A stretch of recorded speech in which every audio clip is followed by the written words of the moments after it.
लेकिन जहां एक और मोदी जी विकास की बात करते हैं, भारत की समृद्धि और सुख की बात करते हैं,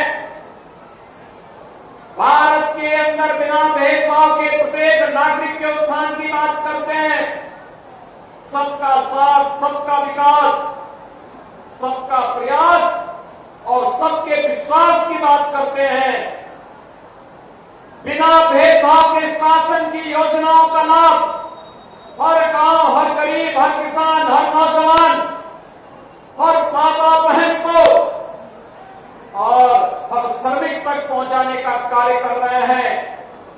वहीं दूसरी ओर देश के साथ दगाबाजी करने वाले दंगाबाज लोग मोदी जी को रोकने के लिए अनेक षड्यंत्र करते हुए दिखाई देते हैं, लगातार षड्यंत्र करते हैं, देश में अराजकता और अफवाह फैला करके अव्यवस्था पैदा करने का प्रयास करते हैं।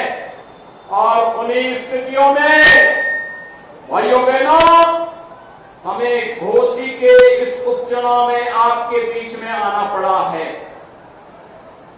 घोसी का ये उपचुनाव महत्वपूर्ण है भाइयों बहनों।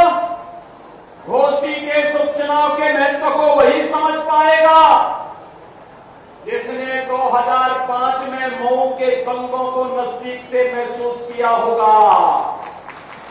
याद करिए,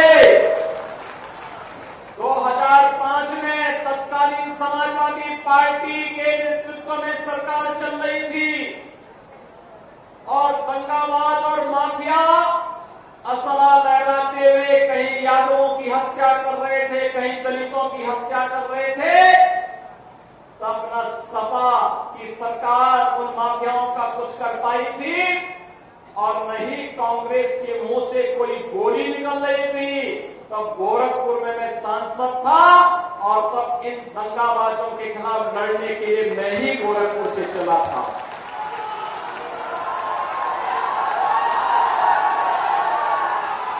भाइयों बहनों, याद करिए, ये दंगा करवाते थे और तब हम चाटी नहीं देखते थे।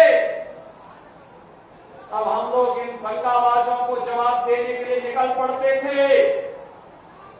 और भाइयों बहनों, जैसे ही प्रधानमंत्री मोदी जी के आह्वान पर उनके नेतृत्व में उत्तर प्रदेश में सरकार बनी, भारतीय जनता पार्टी नेतृत्व की, ये जो माफिया असला लहराते थे आज व्हील चेयर पर अपनी जान की भीख मांगते हुए दिखाई देते हैं।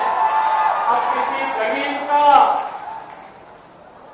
किसी किसान का, किसी व्यापारी की जमीन पर कोई कब्जा करने का दुस्साहस नहीं कर सकता है,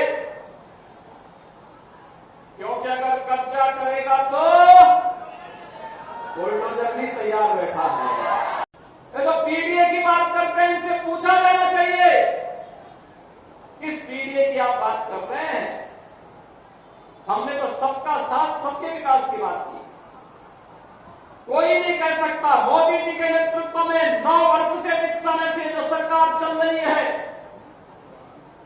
इस सरकार में बिना भेदभाव के शासन की योजना का लाभ हर व्यक्ति को मिला है। भाइयों बहनों, अगर मैं देश की बात न करूं, मैं पिछले 6 वर्ष के अंदर उत्तर प्रदेश की चर्चा करूं, 55 लाख गरीबों को हमने आवास उपलब्ध करवाया है। 55 लाख गरीबों को एक एक आवास। इसमें दलित भी है, पिछड़ा भी है और अल्पसंख्यक भी है। इन 55 लाख लोगों को समाजवादी पार्टी की सरकार में 4 बार मुख्यमंत्री रहते हुए आवास क्यों नहीं उपलब्ध हुआ? 55 वर्षों तक कांग्रेस ने शासन किया था। इन गरीबों को, इन दलितों को, इन पिछड़ों को, इन अल्पसंख्यकों को आवास क्यों नहीं मिल पाया था? 2 करोड़ 61 लाख गरीबों के घर में एक एक शौचालय बना। आखिर 55 वर्षों तक कांग्रेस ने इन गरीबों के घर में, इन दलितों के घर में, इन पिछड़ा लोगों के घर में, इन अल्पसंख्यक लोगों के घर में शौचालय बनाने का काम क्यों नहीं किया? 1 करोड़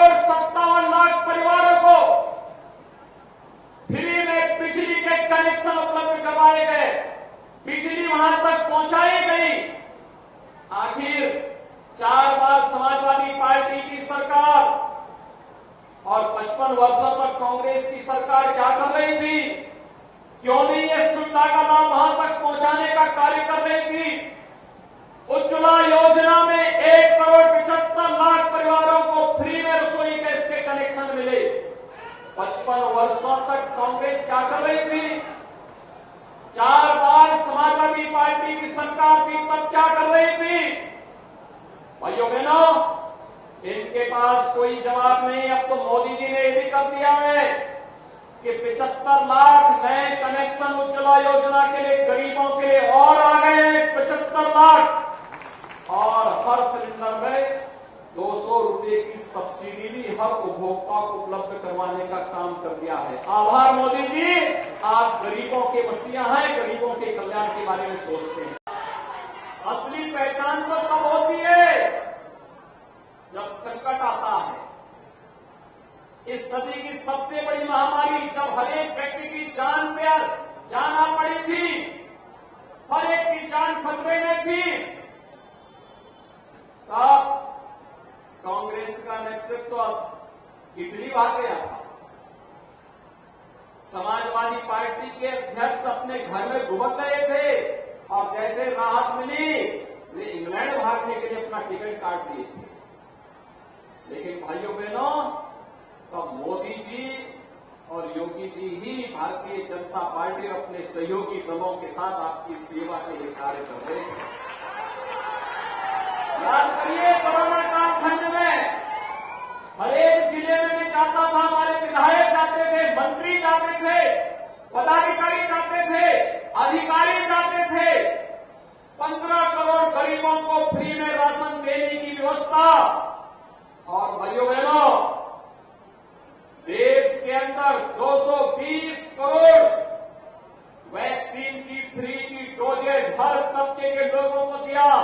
चाइना कोरोना से परेशान है, यूरोप के तमाम देश कोरोना से परेशान हैं। कोरोना ऐसा समाप्त हो गया जैसे गधे की सींग समाप्त हो गई।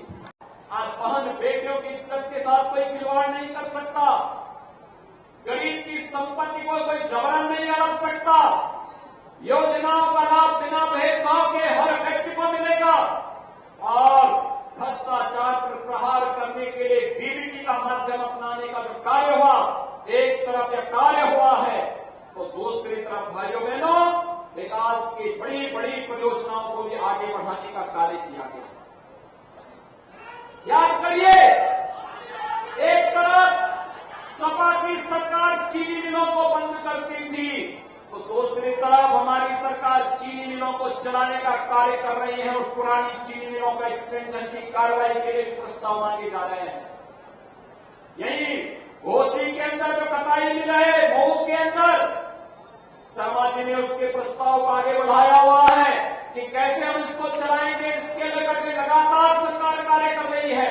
एक घोसी चीनी मिल के एक्सटेंशन के लिए, ये चीनी मिल का एक्सटेंशन हो, इसके लिए भी कार्रवाई कोई कर रहा है तो भारतीय जनता पार्टी के डबल इंजन की सरकार आगे बढ़ाने का कार्य कर रही है। भाइयों बहनों, इसी घोसी में सामुदायिक स्वास्थ्य केंद्र हो, आईटीआई हो या पॉलिटेक्निक का निर्माण, ये सभी कार्यक्रम युद्ध स्तर पर जब श्री फागू सिंह चौहान जी यहां से विधायक थे और श्री विजय राजभर विधायक थे, इन लोगों ने तेजी के साथ इन कार्यक्रमों को आगे बढ़ाने का कार्य किया था और आज उसी को गति देने के लिए मैं आपके पास आया हूं।